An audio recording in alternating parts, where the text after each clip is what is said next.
Hi friends, మనం ఇప్పుడు హైదరాబాద్ సమీపంలోని హయత్ నగర్ మండలం తొర్రూరులో ఉన్న శ్రీ గోదా రంగనాథ స్వామి దేవాలయం దగ్గర ఉన్నాము. ఈ దేవాలయం దాదాపు 800 సంవత్సరాల చరిత్ర కలిగిన అత్యంత పురాతనమైన స్వయంభూ శ్రీ గోదా రంగనాథ స్వామి ఆలయం. గుహలో కొలువైన ఆలయంలోని స్వామి ఉత్తరముఖంగా దర్శనమిస్తారు. ఇది చాలా విశేషమైన అంశం.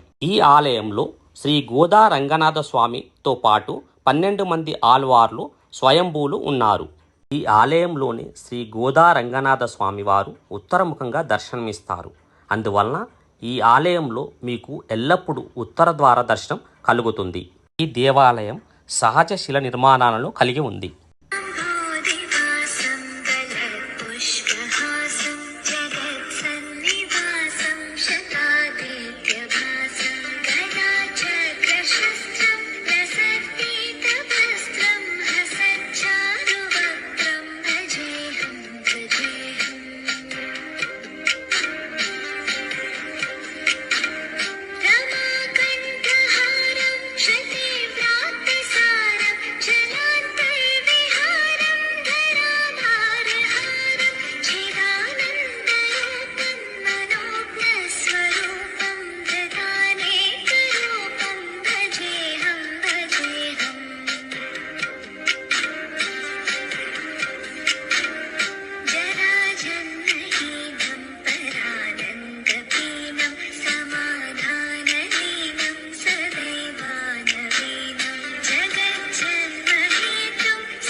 జయ శ్రీ రంగనాథ.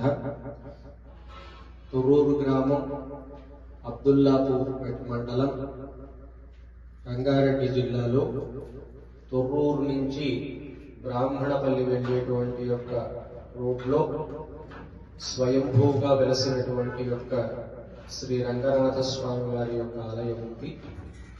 ఈ ఆలయం యొక్క ప్రత్యేకత ఏంటి అంటే, త్రేతాయుగంలో శ్రీరామచంద్రుల వారు లంకానగరానికి రావణ సంహారం కోసం వెళ్తూ చేసినటువంటి యొక్క ప్రయాణంలో ఈ స్వామివారిని దర్శించి ఇక్కడి నుంచి యాదగిరిగుట్టలో ఉన్నటువంటి యొక్క లక్ష్మీ నరసింహస్వామి వారిని దర్శించి అక్కడి నుంచి లంకానగరానికి ప్రయాణం చేశామని పెద్దవాళ్ళు చెప్తారు. అంటే ఈ క్షేత్రం ఎంత గొప్పది అంటే, త్రేతాయుగంలో శ్రీరామచంద్రుల వారి పాదముద్రల చేత పవిత్రమైనటువంటి యొక్క దివ్యమైనటువంటి యొక్క క్షేత్రం. ఈ క్షేత్రంలో స్వామివారు తూర్పు ముఖంగా ఉంటారు. భక్తులందరూ కూడా ఉత్తర ద్వార ప్రవేశం. అంటే ఇక్కడ ప్రత్యేకత ఏంటి అంటే, మామూలుగా ముక్కోటి ఏకాదశి రోజున అన్ని ఆలయాలలోనూ స్వామివారిని ఉత్తరం వైపున ఆ రోజున మరి గరుడ వాహనం మీద స్వామి పెట్టి మనకందరికి కూడా దర్శనం చేయిస్తారు. అయితే ఇక్కడ ఉన్నటువంటి యొక్క ప్రత్యేకత ఏంటి అంటే, ఉత్తర ద్వారం గుండా ప్రవేశించేటువంటి యొక్క భక్తులకు మొట్టమొదట కలిగేటువంటిది స్వామివారి యొక్క పాదదర్శనం. ఎక్కడైతే ఉత్తర ద్వార దర్శనం అనేటువంటిది మీకు స్వామివారి పాదదర్శనం దొరుకుతుందో అదే నిజమైనటువంటి యొక్క ఉత్తర ద్వార దర్శనం. కాబట్టి ఇక్కడ స్వామివారు వెలిసినటువంటి యొక్క స్వామివారు తూర్పుముఖంగా ఉన్నారు. భక్తులందరూ కూడా ఉత్తరముఖంగా లోపలికి ప్రవేశిస్తారు. స్వామివారి యొక్క పాదదర్శనం అనేటువంటిది ఇక్కడ నిరంతరము జరుగుతూనే ఉంటుంది. అంటే ప్రతిరోజు ఉత్తర ద్వార దర్శనం అనేటువంటిది ఇక్కడ భక్తులకు లభిస్తూ ఉంటుంది. 12 మంది ఆళ్వారులతో సహా స్వామివారు ఇక్కడ వెలసి ఉన్నారు. ఆళ్వారులతో స్వామివారు వెలసి ఉన్నటువంటి యొక్క క్షేత్రం ఏదైతే ఉన్నదో ఇది మన కంటికి కనిపించేటువంటి యొక్క శ్రీవైకుంఠము అని మంత్రం చెప్తుంది. తద్విష్ణో పరమం పదం సదా పశ్యంతి సూరయః దివీవ చక్షురాతతం. 12 మంది ఆళ్వారులు ఉన్నారు. ఈ 12 మంది ఆళ్వారులు కూడా మనకు 12 మంది సూర్యులు ఉంటారు. ప్రతి నెల ఒక్కొక్క సూర్యుడు మనకు మరి దర్శనమిస్తూ ఉంటాడు. ఈ సూర్యుడు ప్రతి నెల మారుతూ ఉంటాడు. ఈ మారేటువంటి యొక్క కాలాన్ని సంక్రమణము అంటాం. ప్రత్యేకంగా వైష్ణవ ఆలయాలలో సూర్యుడు ధనుర్సు రాశిలోకి ప్రవేశించేటువంటి యొక్క కాలాన్ని ధనుర్మాసంగా పరిగణిస్తాం. ఆ ధనుర్మాసంలో సూర్యుడు ధనురాశిలోకి ప్రవేశించినటువంటి యొక్క కాలంలో శ్రీ వైష్ణవ ఆలయాలలో సూర్య ఉదయానికి ముందే స్వామివారికి జరిగేటువంటి యొక్క కైంకర్యాలన్నీ కూడా జరుగుతాయి. అదే విధంగా మళ్ళీ సూర్యుడు ధనస్సు రాశిలోంచి మకర రాశిలోకి ప్రవేశించేటువంటి యొక్క కాలం ఏదైతే ఉందో దాన్ని మనం మకర సంక్రమణము అని మకర సంక్రాంతి అని జరుపుకుంటాం. కనుక ఆ విధంగా ప్రతి నెల ఒక సంక్రాంతి అనేటువంటిది మనకు ఉంటుంది. సంక్రాంతి అంటే సూర్యుడు ఒక రాశిలో నుంచి ఇంకొక రాశిలోకి మారేటువంటి యొక్క కాలాన్ని సంక్రమణము సంక్రాంతి అంటాం. ఇక్కడ ఉన్నటువంటి యొక్క 12 మంది ఆళ్వారులను నిత్య సూరులు అంటారు. అంటే సూర అనేటువంటి యొక్క శబ్దానికి సంస్కృతంలో గాని తమిళంలో గాని సూర్యుడు అని అర్థం. ఇక్కడ ఉన్నటువంటి యొక్క ఈ 12 మంది ఆళ్వారులు కూడా స్వామివారి యొక్క దివ్య వైభవాన్ని వాళ్ళ యొక్క మరి సంప్రదాయంలో పాశురములలో కీర్తించారు. పాశురము అంటే తెలుగులో పాట అనే అర్థం. అటువంటి యొక్క ఆళ్వారులందరితో పాటుగా స్వామి స్వయంగా ఇక్కడ వెలసి ఉన్నారు. ఈ విధంగా ఆళ్వారులతో స్వామి ఎక్కడైతే సేవింపబడుతున్నారో అది దివి ఇవ చక్షుః ఆతతం. చక్షుః అంటే కంటికి, ఆతతం అంటే కనిపించేటువంటి యొక్క దివి అంటే శ్రీవైకుంఠము అని పేరని చెప్తున్నారు. ఆ విధంగా స్వామివారు ఇక్కడ వెలసి ఉన్నారు. మరి భక్తులందరికీ కూడా ఉత్తర ద్వార దర్శనం అనేటువంటిది నిరంతరాయంగా ప్రతిరోజు ఇక్కడ లభిస్తూ ఉంటుంది. అదేవిధంగా స్వామివారి దగ్గర ప్రతి ఆదివారం సుదర్శన హోమం అనేటువంటిది జరుగుతుంది. ఇందులో భక్తులు ఎవరైనా సరే పాల్గొనవచ్చు. అట్లనే రేపు జనవరి 25న రథసప్తమి ఆదివారం రావడం, సూర్య సంబంధమైనటువంటి యొక్క వారం ఆదివారం, సూర్యుడు ఆవిర్భవించినటువంటి యొక్క రోజు రథసప్తమి. అటువంటి యొక్క రోజున ఇక్కడ 11 హోమకుండాలతో మహాస్పర్శన యాగం అనేటువంటిది నిర్వహించబడుతుంది. ఇక్కడ ప్రతి ఆదివారం సుదర్శన హోమం అనేటువంటిది చేస్తున్నాం. ఇది 6వ సంవత్సరంలోకి ప్రవేశిస్తున్నాం. స్వామివారి యొక్క అనుగ్రహంతో ఏ ఆదివారము కూడా హోమం ఆగకుండా స్వామివారి యొక్క అనుగ్రహంతో చేస్తున్నాం. కాబట్టి ఆ స్వామివారికి కృతజ్ఞతగా మనం స్వామికి మన కృతజ్ఞతలు తెలుపుకునేటువంటి యొక్క విధంగా 11 హోమగుండాలతో ఇక్కడ సుదర్శన మహాయాగం అనేటువంటిది నిర్వహిస్తాం.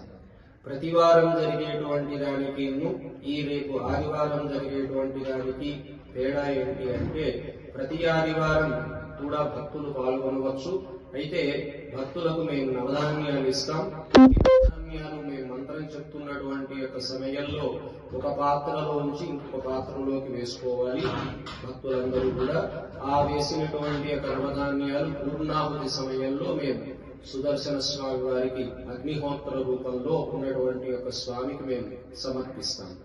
కానీ రేపు 25న జరిగేటువంటి యొక్క ఈ హోమ కార్యక్రమంలో భక్తులు స్వయంగా మరి హోమంలో నవధాన్యాలను సమర్పించవచ్చు. ఆ విధమైనటువంటి యొక్క కార్యక్రమంలో భక్తులు పాల్గొన్నట్లయితే మరి స్వామివారి యొక్క అనుగ్రహం వల్ల వాళ్ళకున్నటువంటి యొక్క గ్రహ బాధలన్నీ కూడా తొలగిపోయి మరి మనస్సులో ఉన్నటువంటి యొక్క వారు అనుకున్నటువంటి యొక్క కోరికలన్నీ కూడా సుదర్శన స్వామి వారి యొక్క అనుగ్రహం వల్ల తీరుతాయి. దీనికి దృష్టాంతాలు కూడా ఉన్నాయి. కొంతమంది భక్తులు ఇందులో పాల్గొన్నటువంటి వాళ్ళు వాళ్ళ యొక్క కోరికలన్నీ కూడా నెరవేరినటువంటి యొక్క సందర్భాలు ఉన్నాయి. అట్లనే ఇక్కడ గోదా కళ్యాణం రేపు జరుగుతుంది. ఆ జరిగేటువంటి యొక్క గోదా కళ్యాణంలో వారణ వాయనం అనేటువంటి ఒక కైంకర్యం చేస్తాం. అంటే స్వామివారికి అమ్మవార్లకు మరి కళ్యాణం అయిన తర్వాత ఈ అమ్మవారు స్వామి కలిసి వారు కొబ్బరికాయలతో ఆడుకుంటున్నట్టుగా జరిగేటువంటి యొక్క కార్యక్రమం అది. ఆ కార్యక్రమంలో వాడినటువంటి యొక్క కొబ్బరికాయలు వివాహం ఆలస్యమైనటువంటి యొక్క అబ్బాయికి కానీ అమ్మాయికి కానీ ఇస్తాం. అట్లనే వివాహమై సంతానం లేనటువంటి యొక్క దంపతులకు కూడా ఈ కొబ్బరికాయ అనేటువంటిది ఇవ్వడం జరుగుతుంది. వివాహం కానటువంటి వాళ్ళు ఎవరైనా సరే కొబ్బరికాయ తీసుకున్నటువంటి వాళ్ళకి 6 నెలల్లో మరి వివాహం జరగడం అనేటువంటిది స్వామివారి యొక్క కృప వల్ల జరుగుతున్నది. అట్లనే సంతానం లేనటువంటి యొక్క దంపతులు కూడా ఈ కొబ్బరికాయ తీసుకున్నటువంటి వారికి సంవత్సర కాలంలో సంతానం అనేటువంటిది వాళ్ళకి కలిగి సంతానంతో స్వామివారి యొక్క దర్శనం చేసుకున్నటువంటి యొక్క సందర్భాలు ఉన్నాయి. ఈ విధంగా ఇక్కడ స్వామివారి దగ్గర జరిగేటువంటి యొక్క కార్యక్రమాలు ఈ విధంగా జరుగుతున్నాయి. స్వామివారి యొక్క అనుగ్రహానికి పాత్రులు కావడానికి భక్తులందరూ కూడా ఈ శ్రీరాముని పాదముద్రల చేత పవిత్రమైనటువంటి యొక్క ఈ పుణ్యక్షేత్రంలో మరి స్వామివారిని దర్శించి అందరూ కూడా భక్తులందరూ కూడా వారి యొక్క మనస్సులో ఉన్నటువంటి యొక్క కోరికలను స్వామివారి యొక్క అనుగ్రహంతో నెరవేర్చుకొని స్వామివారి యొక్క అనుగ్రహానికి పాత్రులవుతారని ఆశిస్తూ జై శ్రీమన్నారాయణ. జై శ్రీమన్నారాయణ. ఆలయానికి సంబంధించినటువంటి యొక్క విషయాలంతా కూడా ఇక్కడ ఆలయ కమిటీ ఉంటుంది. ఎవరైనా ఆలయానికి నిర్మాణం జరుగుతున్నాయి, ఇక్కడ కొత్తగా నిర్మాణాలన్నీ కూడా జరుగుతున్నాయి. దానికి ఎవరైనా సరే భక్తులు ఏదైనా ఇవ్వదలుచుకున్నటువంటి వాళ్ళు కమిటీ చైర్మన్ అనిల్ కుమార్ రెడ్డి గారు వారి ఫోన్ నెంబర్ ఉన్నది. వారిని సంప్రదించి కానీ లేదా కమిటీలో ఉన్నటువంటి యొక్క ఇతర సభ్యులను సంప్రదించి కానీ ఏదైనా స్వామివారి ఆలయానికి మరి ఏదైనా విరాళం కానీ ఏవైనా ఇవ్వదలుచుకున్నటువంటి వారు నేరుగా వారిని సంప్రదించవచ్చు. జై శ్రీమన్నారాయణ. జై శ్రీమన్నారాయణ.